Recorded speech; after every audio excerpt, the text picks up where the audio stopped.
Over the past few days, I've seen a lot of global players asking the same question. What actually happened on Chinese social media before Valko was deleted? Why did so many Chinese players want him gone before he even officially arrived? Was Valko removed simply because Chinese players hated him, or because the company got scared of something much bigger? What exactly was the Unit 731 controversy? And why did it become such a dangerous accusation in China? And did all Chinese players actually support his removal? So today, I want to talk about the Valko controversy from the perspective of a Chinese internet user. First of all, I should say this clearly. I don't really play Love and Deep Space, but I have friends who do, and I've always paid attention to otome games in general, so I've known about this game for a while. Over the past few days, I've been following this controversy very closely, partly because I'm interested in otome games, and partly because on Chinese social media, it became almost impossible to ignore. Global players already know some of the basic facts, but I think there's some layers of Chinese internet culture that may be hard to understand if you don't live inside that environment. So let me try to explain what I saw. First, why were Chinese players so angry in the beginning? At first, the controversy was actually very simple. A lot of longtime players felt like, wait, we haven't had a proper main story update for more than 500 days. The existing male leads don't even have enough story content. And now you're telling us you have the resources to create a new man? Also, this new character appeared very suddenly. He basically appeared out of nowhere. So for many players, the first reaction wasn't simply, I hate this man. It was more like, why are you adding a new love interest instead of updating the ones we already have? Another very real issue was his first promotional image. A lot of people did not like it. Some players also felt that his design looked too westernized, too close to Western beauty standards. Some even said he looked like he was designed to appeal to the Western market or to a gay male audience. And of course, for many people, especially Western players, those comments were very uncomfortable to read because some of them were clearly xenophobic and in some cases homophobic. I want to be very clear here. I personally do not support xenophobia or homophobia in any form. But if we look beyond the most extreme attacks, there's a deeper anxiety underneath all of this. This wasn't the first time Chinese players worried about the direction of the game. In China, Love and Deep Space has been officially marketed as an otome game. The term otome game comes from Japanese, and it usually refers to romance games made for female players with a female protagonist and male love interests. In other words, many Chinese players see this game as a woman-centered romantic fantasy. But in its global marketing, the game is often presented more broadly as a romance game, rather than specifically as an otome game. And that already made some Chinese female players nervous. They worried, is the company going to change the target audience? Is this still a game made specifically for women? Is this space going to be diluted or reshaped for other audiences? This anxiety is also connected to the gender environment on the Chinese internet. In China, many women feel that their voices are often suppressed, and that female-centered desires are often marginalized in mainstream culture. So when they find a fictional space that feels like it belongs to them, like an otome game, they can become extremely protective of it. You could call this a kind of defensive sensitivity. When Valko appeared with a very different visual style and a very sudden marketing push, some players did not just see him as a character they disliked. They saw him as a sign that the game might be betraying its original female players.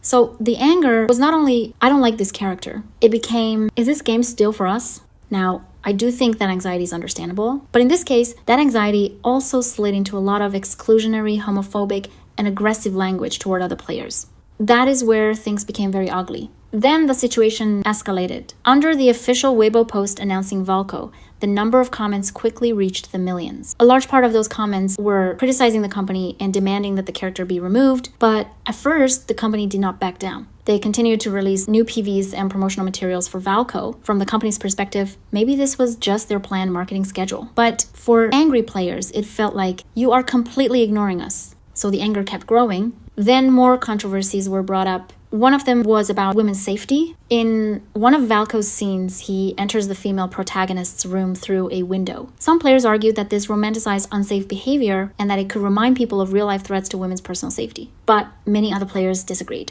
Because in otome games, and in romance fiction in general, these kinds of dramatic situations are extremely common. Enemies to lovers, dangerous relationships, dominant characters. These are all common fictional romance tropes. Even inside Love and Deep Space, other male leads have had similarly dramatic scenes. So many Valko supporters asked, why were those scenes not treated as threats to women's safety? But Valko's scene was. Then came the part that may be the hardest for global players to understand, the Unit 731 controversy. Unit 731 was a Japanese military unit during World War II that carried out human experiments and biological warfare research in northeast China. For Chinese people, this is an extremely painful and sensitive historical memory. If any work is seen as referencing or trivializing Unit 731, it can become a very serious issue on the Chinese internet. In this case, players dug up an older screenshot from the game involving human experimentation. The subject number shown was 0731, and many people read it as a reference to Unit 731. So the issue changed from players don't like a new male lead to is this game disrespecting history? Is it insulting the nation? And in China, that is an extremely serious label. But here is the complicated part. This Unit 731 controversy did not come from Valko's storyline. It came from older content in the game. So logically speaking, the 731 issue was not directly related to Valko himself. What really made the situation spiral was the involvement of mainstream media.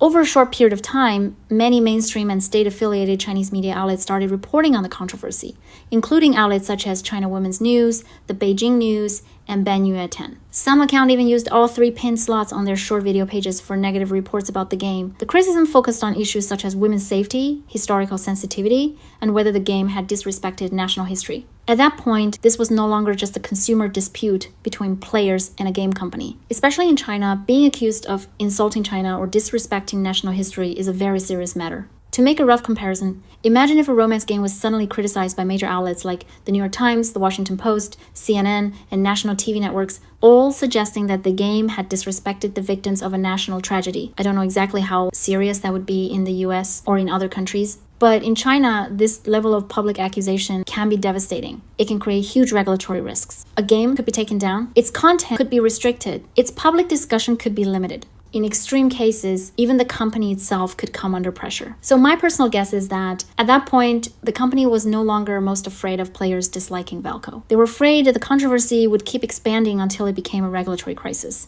So I think removing Valko was more like emergency damage control. It was not, if we delete Valko, the 731 issue is solved. It was more like, if we delete Valko, the original trigger of this whole wave of anger disappears, and maybe the angry players will stop escalating the issue. In other words, the company may have been trying to cool the entire controversy down as quickly as possible. But there is still a very important question here. How many people were genuinely angry about Unit 731 and women's safety? And how many people already wanted Valko removed, then discovered that these were much more powerful reasons to use? I can't speak for everyone, but on Chinese social media, many people did feel that these serious issues were being weaponized. In other words, for some people, the real goal may not have been discussing history or women's safety. The goal was to win. The goal was to make this character disappear. Unit 731 and women's safety became the most effective weapons. Another thing global players should know is that not all Chinese players supported Valko's removal. After the official announcement that he was cancelled, many Chinese players were shocked and disappointed. One reason I became so interested in this drama is that I have a friend who plays Love in Deep Space. She liked Valko. After the company announced that he was cancelled, she was genuinely heartbroken. So this is not simply CN players versus global players. It is more accurate to say that CN players themselves are deeply divided. This whole situation feels very complicated to me. I can understand why longtime players were upset in the beginning. They hated when a company does not update the story and then seems to ignore player feedback. But I also think the final result, a character disappearing completely before he even had the chance to properly exist, is deeply uncomfortable. I think the most important thing to understand is that Valko was not deleted because of one single reason. It was not just because Chinese players disliked his design. It was a chain reaction. Long-time frustration with the game. Anxiety over whether this was still a women-centered space. Ugly comments about Western aesthetics in gay audiences. Accusations about women's safety. The Unit 731 controversy. Mainstream media attention. And the company's fear of regulatory risk. All of these things got tied to one character who had not even officially arrived yet. Once that happened, Valko became too risky for the company to keep. That does not make the decision less painful for players who like Valko.